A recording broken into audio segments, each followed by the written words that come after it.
منو نیکه هیلې ملګرو څنګه سلامند یم چې ټول به روغ جوړ خوشحاله اوسئ. نو ملګرو زه نن راغلی یم د یوې نوې ویډیو سره. معلومات غواړم چې تاسو ته معلومات درکړم د باینانس په باره کې.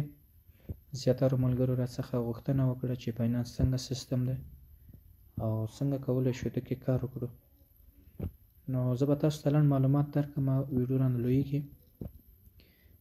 باینانس یو داسې سیستم دی چې آنلاین صرافي غوندې دی.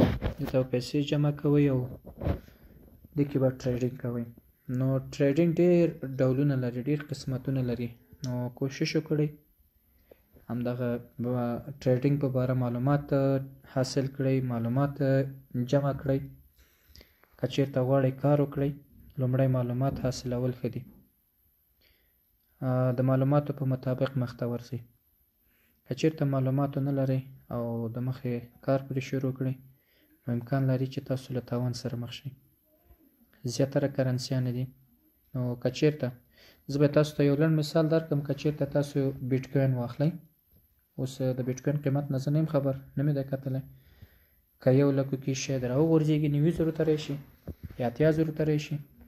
که چېرته باره لاړو نو تاسو ته ګټه در رسوي. نو دغه قیمت پورته کېدل یا ښکته کېدل د ده په باره تاسو معلومات حاصل کړئ چې په کوم وخت کې باید موږ ټریډینګ وکړو، په کوم وخت کې باید موږ ټریډینګ ولګوو، په کوم وخت کې ګټه کوي، په کوم وخت کې تاوان کوي. نو دغه معلومات لومړی حاصل کړئ. باینانس کړئ نو ډېره عادي صرافي ده، زیاتره نفر پکې کار کوي. نو کوشش وکړئ چې زده کړئ حاصل کړئ. همداسې ترڅنګ نور سیستمونه هم شته دي.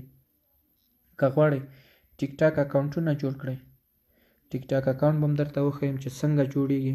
جیمیل اکاونټ دی څنګه جوړیږي. یوټیوب چینل دی په څه طریقه جوړیږي. څنګه کولی شو چې یوټیوب چینل انالایز کړو. نو لومړی کوشش وکړئ زما چینل در سره سبسکرایب کړئ چې نورې ویډیوګانې تر تاسو در ورسیږي. معلومات ډېر دي، ډېر معلوماتو سره به بیا بله ویډیو کې راځم. نو لومړی دا چینل سبسکرایب کړئ چې نورې ویډیوګانې تر تاسو در ورسیږي. نو وخت مو نه ضایع کوم. هر چېرته چې یاستئ خوشحال او کامیاب اوسئ انشاءالله. د بیا د لیدو په هیله. د الله په امان.